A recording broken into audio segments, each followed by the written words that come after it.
and welcome back to Dukascopy TV. I'm Monica Gibson, and today I have the pleasure of Francois Savary in the studio with us from Riel and C. Francois, thank you very much for coming in today. You're welcome. Thank you.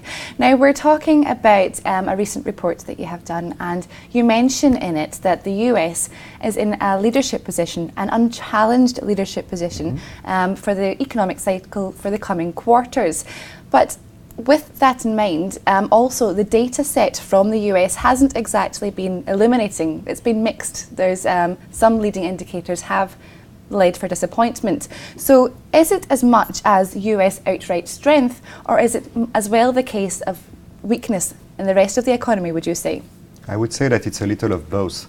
I believe that you need to be careful with reading the current statistics in the US. The leading indicators have been weak because we had this weather issue in the US between December and January, which have made the statistics a bit strange.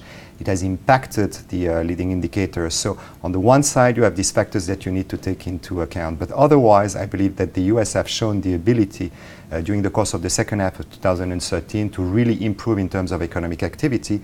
And everything tells us that it's going to continue. So I believe that there is a reason to believe in the strengths of the US economy. On the other side, you have the weakness. You have the weakness of Europe because you still have to deal with the issue of the huge indebtedness of government in Europe. You also have the issue of the banking system, which needs to be cleaned.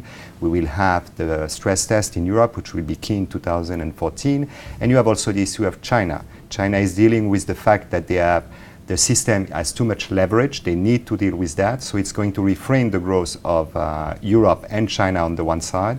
So I would say it's a little bit of both. On the one side, the strength of the US economy, the weakness and the ability of the other region to really to be a substitute for the US economic recovery. Now, one question which might be in the mind of investors is whether or not this strength is sustainable. Is this a long-term trend, do you think?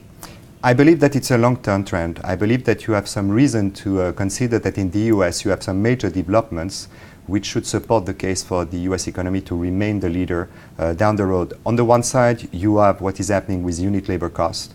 Clearly, the US have been able to limit their unit labor cost growth. It's going to improve the competitiveness. And there is the second issue to our point of view, which is key, is the new energy revolution, the shale gas revolution and the fracking revolution, which are helping the US economic potential down the road. For example, in Europe, for the time being, it is very, very difficult to go for shale gas production.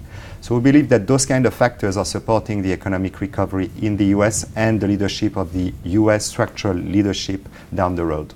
Okay, so with that in mind, Francois, how are you positioning your portfolios accordingly? I would say that we remain in a situation in which the equities are the asset of choice for 2014. We have made the choice in 2013 to consider that strategically you need to reduce your bond allocation and increase your equity allocation.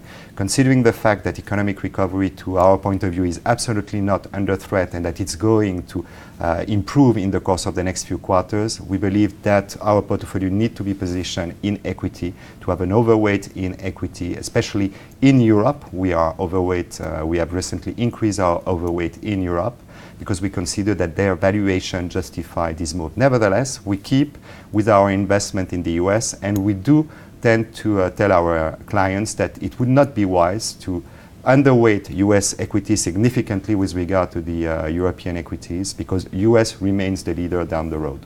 Indeed, the US, the New York Stock Exchange has increased some 150% since the lowest levels in 2009. So in this environment, you also say that differentiation is the key to success. I totally agree. This is a great point. We are not at the beginning of a new cycle. We do consider that we are in the middle of the cycle after such a run on equities. So this is the reason why I would say the macro factors have played a large role in the boom in equities for the last 18 months. From now on, we are going to be in a stock picker market. It's very clear that you need to differentiate and not buy the indices. You need now to be able to make a good selection in terms of the stocks you want to own and to play different investment theme in your portfolio. So with that in mind, could you tell us some of the investment industries that you're actually looking at present? For the time being, what we tend to do is to reduce significantly, and we have done already. We are reducing our exposure to consumer staples. You know, I would say a few quarters ago, there were so many uncertainties in the system that people people wanted to have stable growth in the portfolio. We believe that this is over. So where are we looking? We are looking for technology stock that seems to us quite attractive down the road. We are looking for stocks that are related to the 3D new technology, with stocks that are also involved into the shale gas revolution, transport, all those kind of cyclical sectors that we do consider are attractive down the road. Moreover, in Europe, we like the banking industry. We believe that the cleansing of the banking industry is going to continue, and that you will have some new leader emerging, so financial and banking in particular remain attractive. Certainly sounds like room for opportunities there. Francois, thank you so much for coming in and sharing your insights with us today. It has been a pleasure. It has been a pleasure too. Thank you so much. Well, that's all from Francois and myself for the moment. Please do click back to Dukascopy TV for many more exclusive interviews. Goodbye for now.